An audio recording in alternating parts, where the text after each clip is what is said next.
Do you play the trumpet with finesse? Do you have good musical character flexibility? Hi, I'm Deanna, and in this video we're talking about Clodomir's study number 11 from his 70 Little Studies book. This video is part of the Trumpet Study Project, the Clodomir edition. And in number 11, there's quite a bit to this little two-line study. One of the big things for me is the switching between styles or musical character. Quick switches. Every other bar goes from smooth and full to short and pecky. Plus, we have a change in dynamics, making those short, pecky bars a little more challenging. Back and forth all the way through. It gives this study a lot of character, and I want to talk about how I went about working on that aspect of the study. But first, here's what I arrived at. This is my current best version of Clodomir number 11.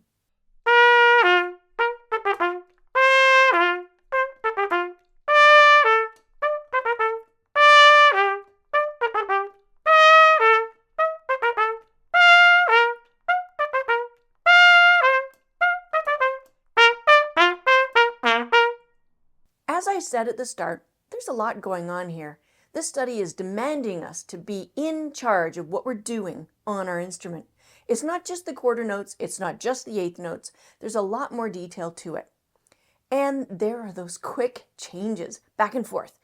The music also goes from forte to piano through these changes, though they aren't quite the same as we encountered in study number 4, where on the first line we were at fortissimo and then we switched lines and boom, we're at pianissimo. In that one, we couldn't see the pianissimo until we moved our eyes to the next line. In this study, at least we can see the dynamic changes indicated from one bar to the next. But as I look at it and I interpret this music, we go from a very present and full forte to an almost delicate piano with those staccato indications telling us to play the notes short. So what Clodomir has us doing here is working our musical character flexibility. I guess you could put it that way. Pa-da, bum, ba, ba, bum. And we're really getting into playing with some finesse in this study. Our ability to play those softer bars, staccato and soft. Well, let's break this down and look at them separately. Then we'll bring it back together at the end. Playing louder is generally easier than playing softer on the trumpet. At least I find it that way, and maybe you do too. So those forte bars aren't so bad to play. But we don't want to just play loud in these. I mean, as I see it, with that accent on the first beat, we want presence and fullness. I mean, sure, you could just hit it. But for myself, I really think of blowing through it, through that accented quarter note.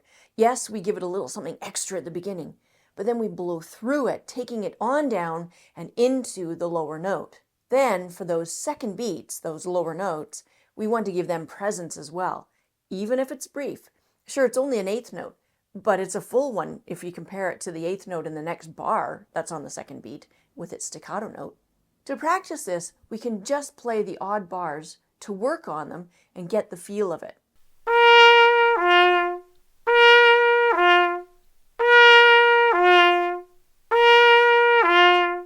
You could also play up the odd bars to get the sense of the line and where those ones are going.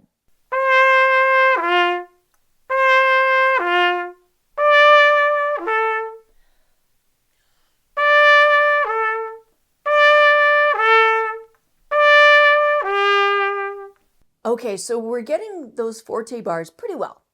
Let's do some work on the even numbered bars to get that delicate playing happening. When you're working on these, one thing to watch is that you don't want to lose your tone when you play the notes short for those staccatos, and especially when they get into a piano dynamic. They're still full, even if short, even if quiet.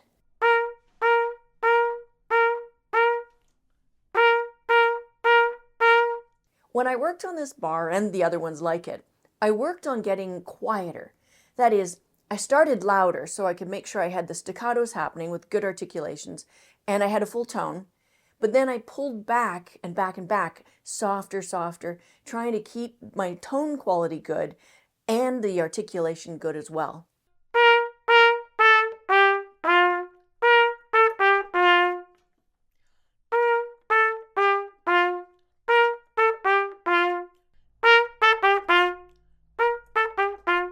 If you need to, take it down to one note. That way you can work on it, take it out of the context of the busyness of moving notes, get the volume, get the articulation, get that sense of it.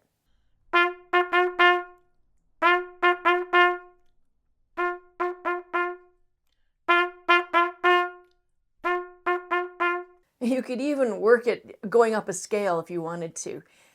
It just makes it a little simpler. So for instance,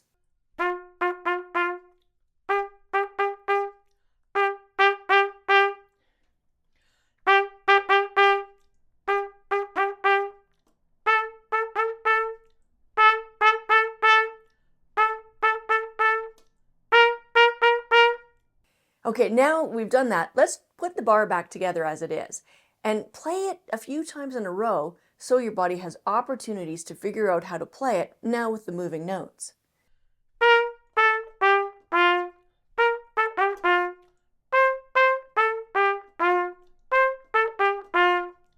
If that's going pretty well, then we could do as we did with the odd bars, singling them out, and you could play just the even bars to get a sense of that line and where they're going.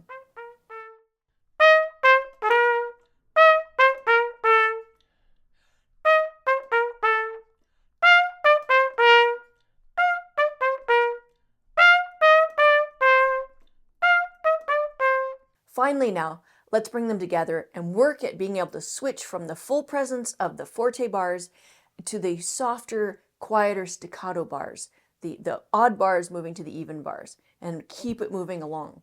The way I see it, part of what this study is getting us to do is to really work on playing with finesse, your ability to play finely, delicately.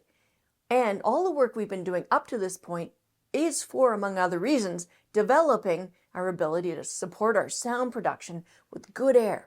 Playing softly and with finesse on the trumpet really, really demands good air support, especially if you want good tone.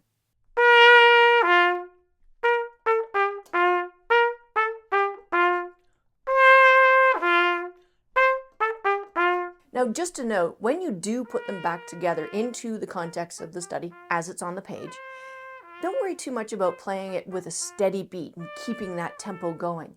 Just play the notes and let your body have time to shift to playing the next bar with whichever way you're going. If you're going into the quieter bar, shifting to quiet. If you're going to the loud bar, shifting to the loud again. Then bring in your metronome and play it all through with your metronome at a speed that you can do it well, and then you can bring your speed up. 100.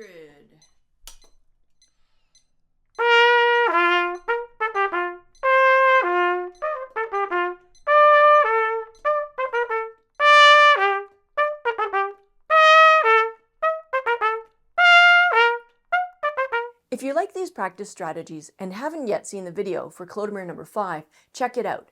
I cover a few more practice strategies in it, and you can find it right here. If you got some value out of this video, please support the channel by clicking the thumbs up button just below and subscribe to the channel. We'd love to have you join us. When the video for Clodomir Study number 12 is ready, you'll find it right up here. That's it.